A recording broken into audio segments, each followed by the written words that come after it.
سے طیبہ کی روشنی میں اپنی زندگیوں کو گزارنے کی توفیق عطا فرمائے۔ ابتداً درود پاک کی فضیلت نبی رحمت شفیع امت صلی اللہ علیہ وآلہ وسلم کا فرمان مبارک عظمت علی شان ہے کہ جمعۃ المبارک کو کثرت سے میری ذات پر درود پڑھو۔ فمن فعل ذلک کنت لہ شہیدا و شفیعا یوم القیامہ، جو ایسا کرے گا میں اس کے لیے گواہی بھی دوں گا اور میں قیامت کے دن اس کی شفاعت فرماؤں گا۔ اپنے آقا و مولا صلی اللہ علیہ وآلہ وسلم کی شفاعت حاصل کرنے کے لیے بطور خاص دنیا میں رہ کر کثرت سے نبی کریم صلی اللہ علیہ وسلم کی ذات پر درود شریف کو اپنا معمول بنائیے، درود پاک کو اپنا وظیفہ بنائیے۔ انشاءاللہ بروز محشر نبی رحمت صلی اللہ علیہ وآلہ وسلم کی شفاعت ہمیں نصیب ہوگی۔ صلو علی الحبیب صلی اللہ تعالی علی محمد صلی اللہ علیہ وآلہ وسلم۔ صلاۃ و سلام علیک یا سیدی یا مکی یا مدنی یا عربی یا قرشی یا مطلبی یا ہاشمی یا رسول اللہ وعلی آلک و اصحابک یا حبیب اللہ۔ مدنی چینل کے ناظرین، آج کا ہمارا جو موضوع ہے وہ شفاعت سے ہی متعلق ہے۔ شفاعت آقا صلی اللہ علیہ وآلہ وسلم کے لیے شفاعت، اور پھر ایک شفاعت کے بارے میں ہمارا کیا عقیدہ ہونا چاہیے، نظریہ کیا ہونا چاہیے، اور قرآن میں ہمیں اس بارے میں کیا ہدایت رہنمائی فرمائی گئی ہے۔ اللہ تبارک و تعالیٰ کیا کسی کو یہ منصب شفاعت عطا فرمائے گا کہ وہ لوگوں کے لیے شفیع ہوں، وہ لوگوں کے لیے شفاعت کریں؟ تو اس بارے میں ہمارا عقیدہ کیا ہے، اس بارے میں ہمارا نظریہ کیا ہے، اس کی وضاحت آج سنیں گے۔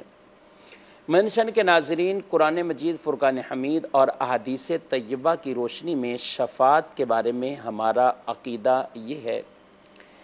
کہ اللہ تبارک و تعالی کے اذن سے، اللہ تبارک و تعالی کی اجازت سے آگے دوسرے کو، یعنی اللہ جسے حکم دے، جس کے لیے اللہ کا اذن ہو، وہ شفاعت کرے گا، وہ شفیع بھی ہوگا۔ شفیع کا معنی ہے سفارش کرنا، یعنی یہاں پر شفیع اس معنی میں ہے کہ نبی رحمت صلی اللہ علیہ وآلہ وسلم یا دیگر جن کے لیے شفاعت ثابت ہے، وہ اللہ کے حضور ان کے لیے سفارش کریں گے، اللہ کے حضور ان کے بارے میں رب سے ان کی مغفرت چاہیں گے اور مغفرتوں کی شفاعت کریں گے، اور ان کی شفاعت کی وجہ سے اللہ تبارک و تعالی ان کے لوگوں کے گناہوں کو معاف فرمائے گا اور اللہ تعالیٰ ان کی مغفرت فرمائے گا۔ قرآن مجید فرقان حمید کی بعض آیات ایسی ہیں جس میں یہ بات منع کی گئی ہے کہ شفاعت نہیں ہے، اور اس دن کوئی کسی کی شفاعت نہیں ہوگی۔ بعض آیات ایسی ہیں، اور بعض آیات مبارکہ وہ ہیں کہ جس میں یہ عقیدہ، نظریہ کہ جس کے بارے میں وضاحت واضح طور پر ہوتی ہے کہ شفاعت نہیں ہے مگر جس کے لیے اللہ اجازت دے، شفاعت نہیں ہے مگر جس کے لیے رب تعالیٰ وہ حکم عطا فرمائے، اسے منصب شفاعت عطا ہوگا۔ تو یہاں پر جو بطور خاص یہ عقیدہ، یعنی دونوں آیات مبارکہ، ایک میں شفاعت نہ ہونا بیان کیا اور ایک میں شفاعت ہونا بیان کیا، تو اب اس کی کیا تعویل ہے، اب اس بارے میں کیا حکم شریعت ہوگا؟ تو یاد رکھیں کہ جن آیات مبارکہ میں شفاعت کا ثبوت ہے، اس سے مراد یہ ہے کہ اللہ تبارک و تعالیٰ اپنے نبی اور انبیاء،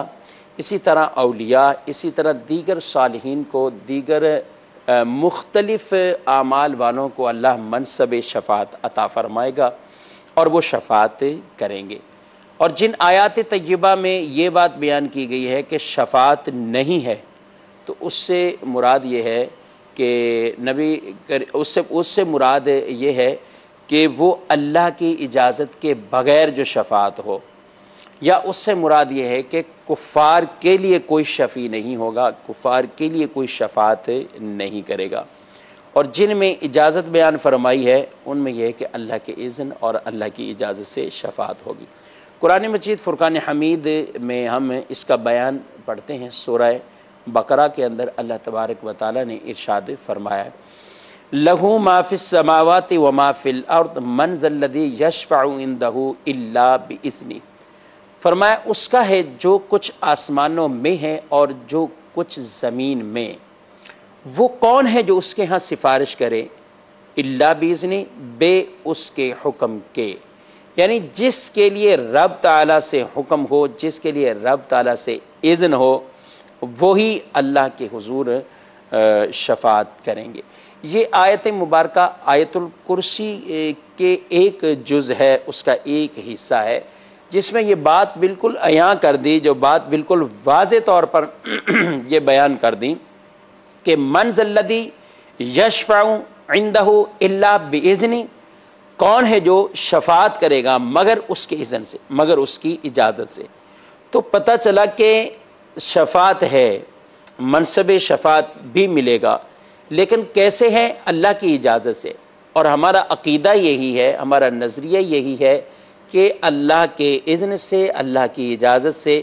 وہ شفاعت فرمائیں گے۔ دوسری آیت مبارکہ میں اللہ تبارک و تعالی سورۃ الانبیاء میں ارشاد فرماتا ہے، وَلَا يَشْفَعُونَ إِلَّا لِمَنِ ارْتَضَىٰ، فرمایا شفاعت نہیں کرتے مگر اس کے لیے جسے وہ پسند فرمائے، شفاعت نہیں کرتے مگر اس کے لیے جسے وہ پسند فرمائے۔ پھر ایک جگہ اور سورہ یونس میں اللہ تبارک و تعالی ارشاد فرماتا ہے، مَا مِن شَفِيعٍ إِلَّا مِن بَعْدِ إِذْنِ، کوئی سفارشی نہیں ہے، کوئی شفاعت نہیں کرنے والا، کوئی شفاعت نہیں کرنے والا مگر اس کی اجازت کے بعد، یعنی جس کے لیے اجازت ہوگی صرف وہی شفاعت کرے گا۔ سورۃ طٰہٰ میں اللہ تبارک و تعالی ارشاد فرماتا ہے، یومئذ لا تنفع الشفاعۃ الا من اذن لہ الرحمن،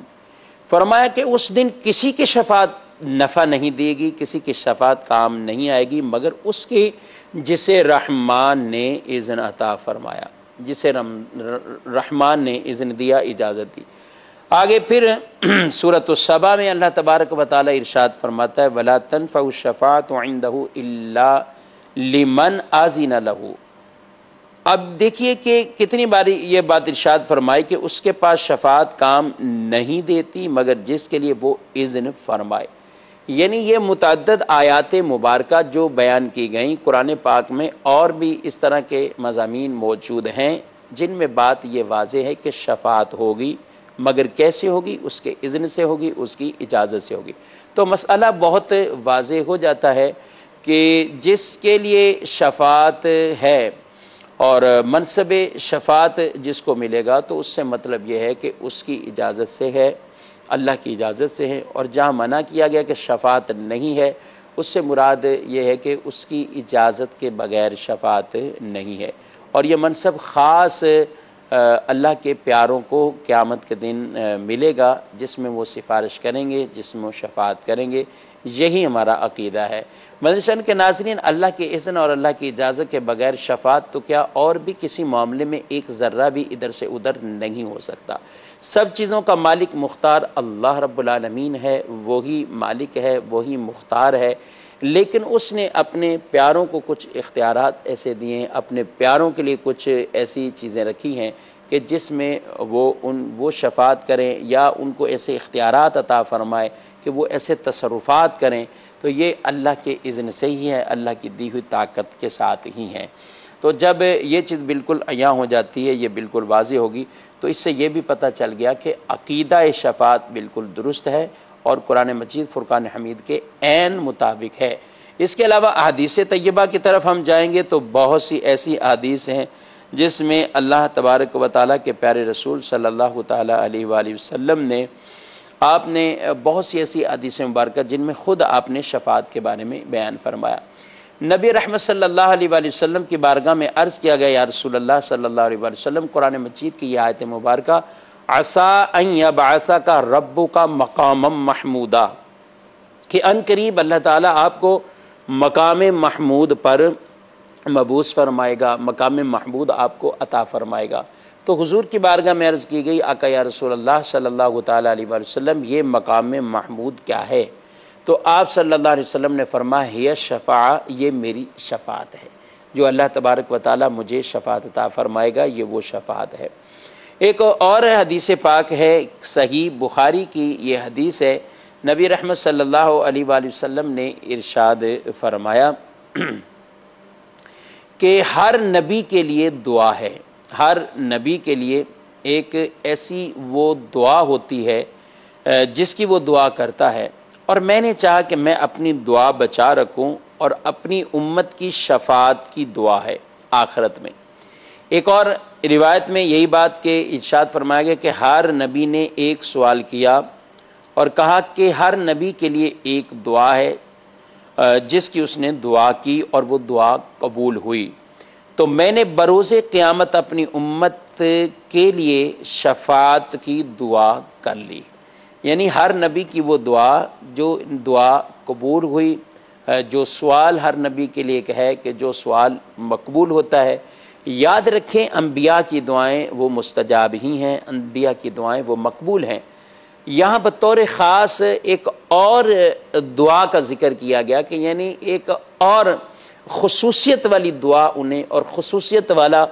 سوال انہیں دیا گیا کہ تم مانگو تمہیں وہ بالکل اللہ عطا فرمائے گا، عطا کیے جائیں گے، اور ہر نبی نے اس سوال کو کر لیا، مگر ارشاد فرمایا کہ نبی رحمت صلی اللہ علیہ وسلم نے کہ میں نے اس دعا کو میں نے آخرت کے لیے امت کی شفاعت کے لیے میں نے اس کو مؤخر رکھا ہے، اور اس میں امت کے لیے شفاعت ہے۔ ایک اور حدیث پاک میں نبی کریم صلی اللہ علیہ وآلہ وسلم نے ارشاد فرمایا ہے کہ جو شخص اس انداز سے درود پڑھے مجھ پر، کیسے؟ اللہم انزلہ المقعد المقرب عندک یوم القیامہ وجبت لہ شفاعتی، یعنی اس انداز سے اللہ کے رسول صلی اللہ تعالیٰ علیہ وآلہ وسلم پر درود پاک پڑھے کہ اے اللہ آپ صلی اللہ تعالیٰ علیہ وآلہ وسلم کو بروز قیامت اپنے ہاں قریب ترین جگہ عطا فرما، اس کے حق میں شفاعت قبول کی جائے گی۔ تو یہ بات بھی اس پر ہے کہ نبی کریم صلی اللہ تعالیٰ علیہ وآلہ وسلم کی شفاعت سے متعلق کہ قیامت کے دن آپ صلی اللہ علیہ وآلہ وسلم شفاعت فرمائیں گے۔ ایک اور حدیث مبارک ہے جس میں ارشاد فرمایا گیا اعطیت خمسا، مجھے 5 ایسی باتیں عطا کی گئی ہیں جو پہلے کسی کو عطا نہیں کی گئی۔ اس میں نبی کریم صلی اللہ تعالیٰ علیہ وآلہ وسلم نے جہاں اتنی چیزوں کو ذکر فرمایا تو وہاں ایک چیز 5 میں سے یہ بات بھی آپ نے ارشاد فرمائی کہ اعطیت الشفاعہ، مجھے شفاعت بھی عطا کی گئی ہے، اور یہ آپ صلی اللہ تعالیٰ علیہ وآلہ وسلم نے گویا کہ اپنی ایک وہ خصوصیت کو بھی اس روایت کے اندر، اس حدیث طیبہ کے اندر بیان فرمایا ہے۔ آگے نبی کریم صلی اللہ تعالی وسلم نے اور بھی کئی چیزیں ایسی ہیں کہ جن کے بارے میں آپ نے اپنی شفاعتوں کا ذکر کیا۔ حضرت عبداللہ بن عباس رضی اللہ تعالیٰ عنہما سے روایت ہے، سرکار مدینہ صلی اللہ علیہ وسلم نے فرمایا میرے لیے اللہ سے وسیلہ مانگو، میرے لیے اللہ سے صلی اللہ لی وسیلہ، فرمایا میرے لیے اللہ سے وسیلہ مانگو، سوال کرو، اور سوال اس کا نہیں کرے گا کوئی بھی عبد مومن، کوئی بھی بندہ نہیں کرے گا دنیا میں الا کنت لہ شہیدن و شفیعن یوم القیامہ، مگر یہ کہ میں اس کے لیے قیامت کے دن گواہ بھی ہوں گا اور اس کی سفارش بھی فرماؤں گا۔ یاد رکھیں کہ جس خوش نصیب امتی کی ایمان کی گواہیاں ہی پیارے رسول مکرم صلی اللہ تعالی وسلم عطا فرمائیں گے، حضور اس امتی کے لیے گواہ بنے، تو یہ کتنی بڑی بات ہے اور کتنا بڑا یہ انعام ہے۔ اس کے علاوہ اور یاد رکھیں کہ درجنوں بلا مبالغہ درجنوں ایسی احادیث طیبہ ہیں جن میں نبی رحمت صلی اللہ علیہ وسلم کے مختلف انداز سے شفاعت کو بیان کیا گیا، اور سب سے بڑی وہ شفاعت، سب سے بڑی وہ احادیث مبارک جس میں یہ واضح طور پر بیان کہ قیامت کے دن لوگ بڑی مشکلات میں ہوں گے، اور لوگ قیامت کے دن شفاعت کے حوالے سے بڑی مشکلات میں ہوں گے کہ کاش ہماری کوئی سفارش کر دے اور ہمیں ہمارا حساب کتاب شروع ہو جائے۔ اور جی ہاں، یہ روایت مبارکہ سیاستہ میں موجود ہے، یعنی یہ سیاستہ میں تو موجود ہے، اس کے علاوہ درجنوں کتب کے اندر یہ روایت موجود ہے کہ قیامت کے دن حضرت قتادہ بیان کرتے ہیں، حضرت انس رضی اللہ تعالیٰ عنہ، اور وہ بیان کرتے ہیں کہ قیامت کے دن لوگ کس طریقے سے پریشانی کے عالم میں کہ حساب کتاب ہی نہیں شروع ہو رہا، تو اس معاملے میں وہ پریشان ہوں گے۔ تو وہ مدنی چینل کے ناظرین اس وقت دیگر انبیاء کی طرف جائیں گے اور ان انبیاء سے جا کر وہ سوال کریں گے، ان انبیاء سے جا کر وہ کہیں گے حضرت آدم علیہ السلام کے پاس کہ آپ اللہ کے پیارے نبی ہیں، آپ کے مقام اور آپ کی شان کے لیے اللہ تبارک و تعالیٰ نے فرشتوں کو حکم دیا کہ وہ سجدہ کریں، فرشتوں نے آپ کو سجدہ کیا ہے، یہ بھی آپ کی شان ہے، یہ بھی آپ کی رفعت اور آپ کا مقام ہے، فرشتے آپ کو سجدہ کریں گے۔ اس کے علاوہ ارشاد فرمایا کہ فرشتوں کی وجہ سے آپ کو یہ شرف ملا، اور بھی اللہ نے آپ کو اتنے انعامات دیے، آپ ہماری شفاعت کریں۔ تو حضرت آدم علیہ السلام کہیں گے کہ اذهبوا الی غیری، آپ کسی اور کے پاس جاؤ، یہ میرے پاس منصب نہیں ہے، یعنی کسی اور کے پاس بھیج دیں گے، کسی اور کے پاس جاؤ۔ وہاں سے گروہ لوگوں کا نکلے گا اور پھر آگے دیگر ایک اور نبی کے پاس، یعنی مختلف انبیاء کے پاس اسی طریقے سے جاتے جائیں گے اور حتیٰ کہ سارے نبی یہی کہیں گے اذهبوا الی غیری، کہ کسی اور کے پاس جاؤ، کسی اور کے پاس جاؤ۔ تو پھر دوسرے نبی کے پاس، پھر دوسرے نبی، ہر نبی کی شان کو بھی بیان کریں گے، ہر نبی کے منصب کو بھی بیان کریں گے، وہ آگے بھیجتے جائیں گے کہ نہیں کسی اور کے پاس جاؤ، کسی اور کے پاس جاؤ۔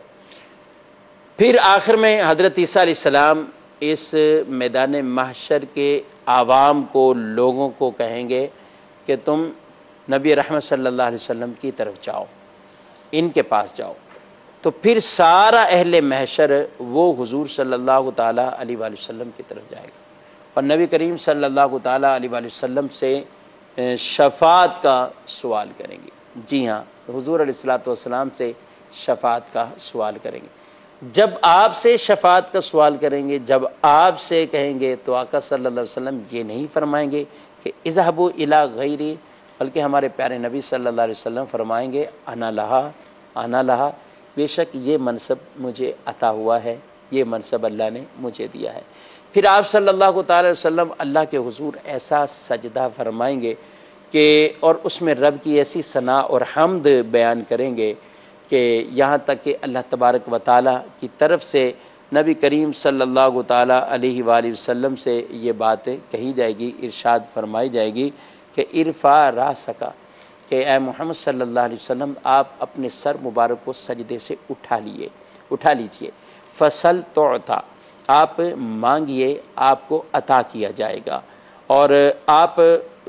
سوال کیجئے آپ کے سوال کو پورا کیا جائے گا، وشفع تشفع، آپ شفاعت کریں آپ کی شفاعت کو قبول کر لیا جائے گا۔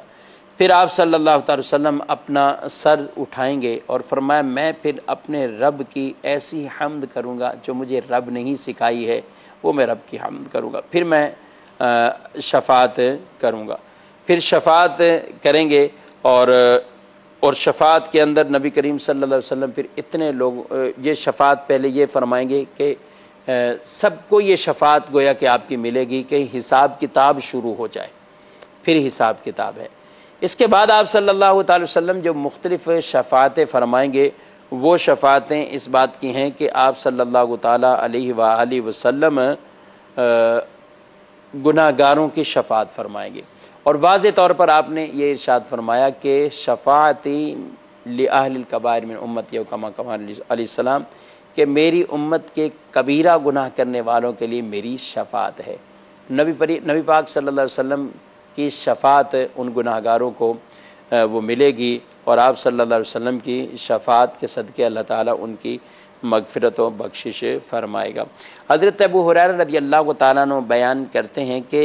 رسول کریم صلی اللہ علیہ وسلم نے ارشاد فرمایا قیامت کے دن حضرت آدم علیہ السلام کی اولاد کا میں سردار ہوں، میری قبر کھلے گی اور سب سے پہلے میں شفاعت کروں گا اور سب سے پہلے میری ہی شفاعت کو قبول کیا جائے گا۔ چند صحابہ حضور صلی اللہ تعالیٰ علیہ وآلہ وسلم کی مجلس میں آپ کے پاس تشریف فرما، آپ جو گئے وہ اپنے گھر پہ تھے اور وہ صحابہ مسجد میں موجود تھے۔ جب وہ مسجد میں موجود تھے حضور کے انتظار میں، تو اتنے میں آپ تشریف لائے اور صحابہ کے قریب پہنچے تو ان کی گفتگو کو سنا۔ ان میں سے بعض یہ تعجب سے کہہ رہے تھے کہ اللہ تعالیٰ نے اپنی ہی مخلوق میں سے حضرت ابراہیم علیہ السلام کو اپنے لیے خلیل بنا لیا اور خلیل کے لیے ابراہیم علیہ السلام کو چن لیا، ابراہیم علیہ السلام کو منتخب فرما لیا۔ تو اس پر بڑا تعجب کیا، بڑے تعجب کی آواز سے ہی اسے بولا گیا اور تعجب سے اسے سنا گیا کہ اللہ نے اپنی مخلوق میں سے انہیں خلیل بنایا۔ دوسرے کوئی کہتے ہیں کہ اللہ تعالیٰ نے اپنی ہی مخلوق میں سے حضرت موسیٰ کلیم اللہ علی نبینا وعلیہ السلام کو اپنے کلام کے لیے منتخب فرما اور وہ کلیم اللہ بن گئے۔ تیسرے نے حضرت عیسیٰ کے بارے میں کہا کہ وہ روح اللہ اور کلمت اللہ بن گئے، کلمت اللہ کہلائے۔ اسی طرح حضرت آدم علیہ السلام کے بارے میں کہا کہ اللہ نے انہیں چن لیا، وہ صفیح اللہ ہیں۔ تو نبی پاک علیہ السلام نے اس نے کلمات کو آپ نے سنا تو آپ تھوڑے سے ٹھہر گئے، پھر آپ آگے تشریف لائے۔ جب آپ آگے تشریف لائے تو آپ صلی اللہ علیہ وسلم نے فرمایا میں نے تمہارے کلام سنے ہیں، میں نے تمہارے تعجب بھی سنے ہیں، تمہارے کلام، تمہارے تعجب اس بات پر کہ فلاں کو یہ ملا، فلاں کو یہ ملا، فلاں کو یہ ملا۔ آپ صلی اللہ تعالیٰ علیہ وآلہ وسلم نے ارشاد فرمایا کہ سن لو، بے شک یہ سارے انبیاء اپنی اپنی جگہ، ابراہیم خلیل اللہ ہیں، موسیٰ کلیم اللہ ہیں، عیسیٰ روح اللہ ہیں، کلمت اللہ ہیں، لیکن ارشاد فرمایا کہ الا ان حبیب اللہ، سن لو کہ میں اللہ کا محبوب ہوں، میں اللہ کا حبیب ہوں، اور ولا فخرہ، مجھے اس بات پر فخر نہیں ہے۔ پھر آپ صلی اللہ علیہ وسلم نے ارشاد اس بارے میں ارشاد فرمایا کہ انا حامل لواء الحمد یوم القیامہ، قیامت کے دن لواء حمد میرے ہاتھ میں ہوگا، ولا فخرہ، اور میں اس بات پر فخر نہیں کرتا۔ پھر آپ صلی اللہ تعالی علیہ وسلم نے متعدد چیزوں کو ذکر فرمایا کہ میں ہی ہوں جو قیامت کے دن سب سے پہلے جنت میں جائے گا، سب سے پہلے میں جنت میں داخل ہوں گا، اور اس بات پر فرمایا میں فخر نہیں کرتا۔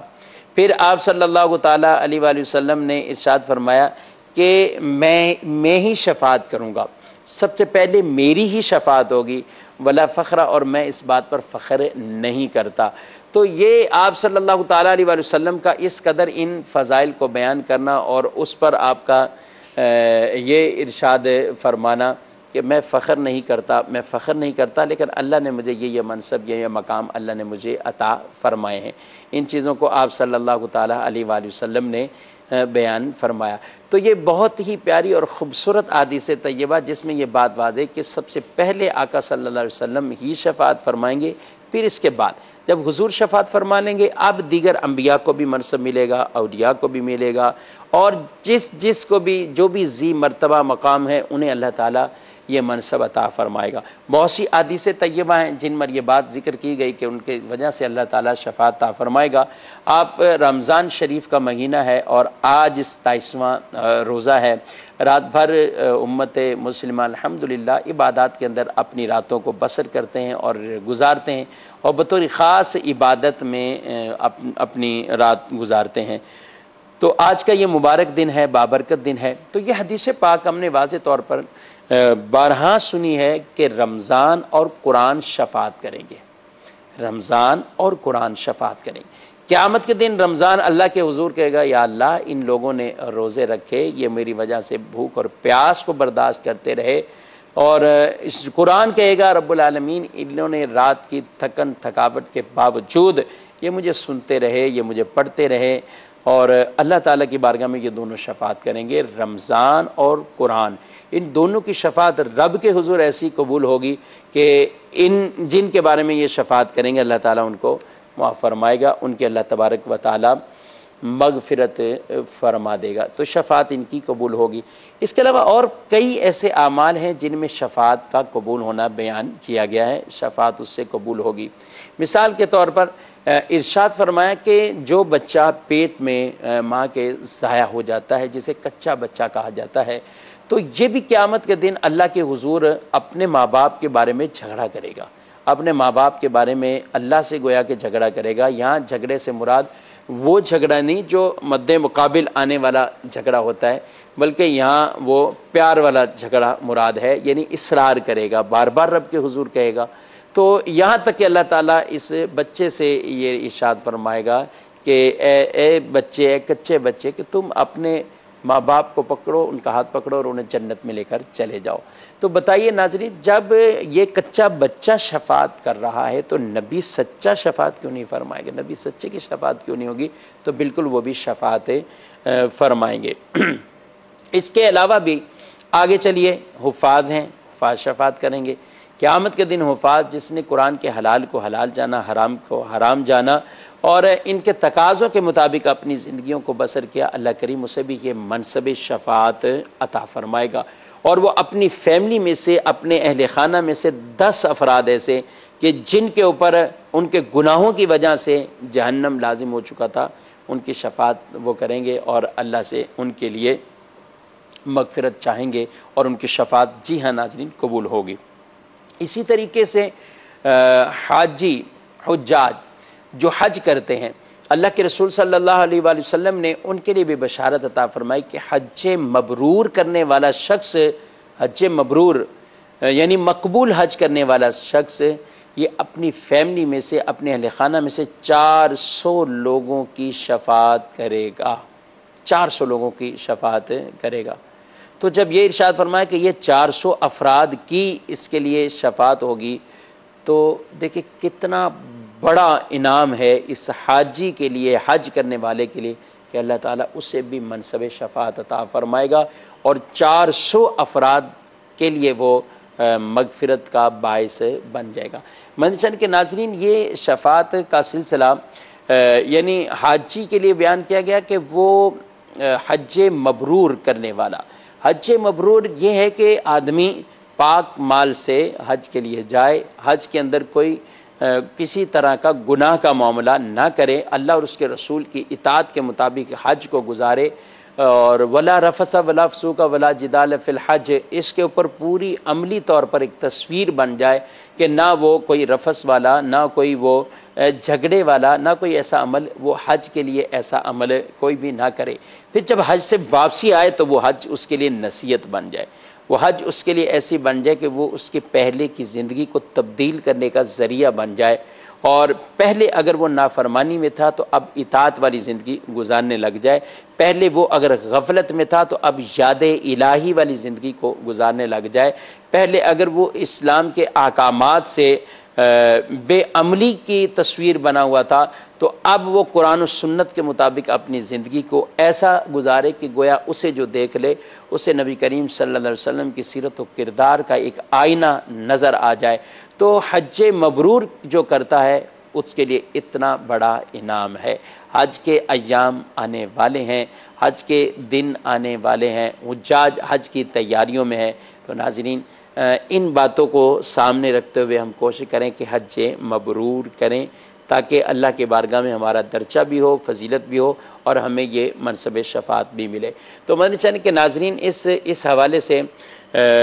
ہمیں یہ کتنی باتیں میں نے عرض کی، جس میں حاجی کا ذکر ہے، قرآن کا ذکر ہے، حافظ کا ذکر ہے، اسی طرح اور اولیاء صالحین کے بارے میں بھی شفاعتوں کا ذکر بیان فرمایا گیا ہے۔ تو یہ اتنی احادیث الگ ہیں، قرآن کی آیات الگ ہیں، تو ان سب کا مجموعہ یہی نکلا کہ شفاعت ضرور ہوگی۔ کس کے لیے ہوگی؟ جس کے لیے اللہ اذن دے، جس کے لیے اللہ حکم ارشاد فرمائے، ان کے لیے شفاعت ہوگی۔ کافروں کے لیے کوئی شفاعت نہیں ہوگی۔ کفار جن کو آج پوجتے ہیں، یعنی جو دنیا کے اندر جن پتھروں کی پوجا کریں یا جس طریقے سے بھی کوئی غیر خدا کی عبادت کرے، غیر خدا کو عبادت کے لائق سمجھے، تو ایسے مشرکوں کے لیے، ایسے کفار کے لیے، یعنی ان کے لیے کسی طرح کی کوئی شفاعت نہیں ہے۔ شفاعت جس کے لیے ہوگی اس کے لیے ایمان کی شرط ہے، جو شفاعت فرمائے گا وہ بھی ایمان کی شرط سے ہیں، یعنی یہی چیزیں وہ شفاعت فرمائیں گے۔ اور میرے آقا صلی اللہ تعالیٰ علیہ وآلہ وسلم آپ کی شفاعت سب سے اعلیٰ شفاعت ہوگی۔ اعلیٰ حضرت علیہ رحمہ نے اسی بات پر یہ بات ارشاد فرمائی ہے، پیش حق مژدہ شفاعت کا سناتے جائیں گے، آپ روتے جائیں گے، ہم کو ہنساتے جائیں گے۔ کچھ خبر بھی ہے فقیرو آج وہ دن ہے کہ وہ نعمت خلد اپنے صدقے میں لٹاتے جائیں گے۔ خاک افتادو بس ان کے آنے ہی کی دیر ہے، خاک افتادو بس ان کے آنے ہی کی دیر ہے، خود وہ گر کر سجدے میں تم کو اٹھاتے جائیں گے، خود وہ گر کر سجدے میں تم کو اٹھاتے جائیں گے۔ فرمایا آنکھ کھولو غم زدو دیکھو وہ گریاں آئے ہیں، لوہے دل سے نقش غم کو اب مٹاتے جائیں گے۔ پائے کوباں پل سے گزریں گے تیری آواز پر،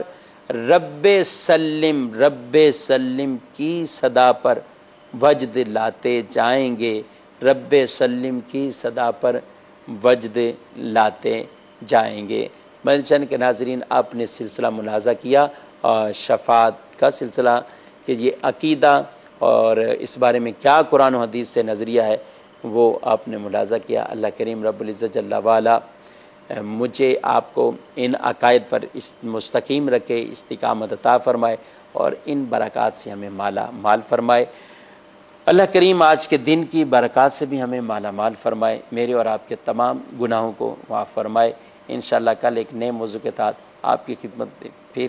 حاضر ہوں گے۔ اجازت چاہتے ہیں، اللہ تعالی ہم سب کا حامی و ناصر۔ دیکھتے رہیے مدنی چینل۔ صلو علی الحبیب صلی اللہ تعالی علی محمد صلی اللہ علیہ وآلہ وسلم۔ صدقے جاؤں رمضان تو عظیم و شان ہے، تجھ پہ صدقے جاؤں رمضان تو عظیم و شان ہے، تجھ میں نازل حق تعالی نے کیا قرآن ہے، تجھ میں نازل حق تعالی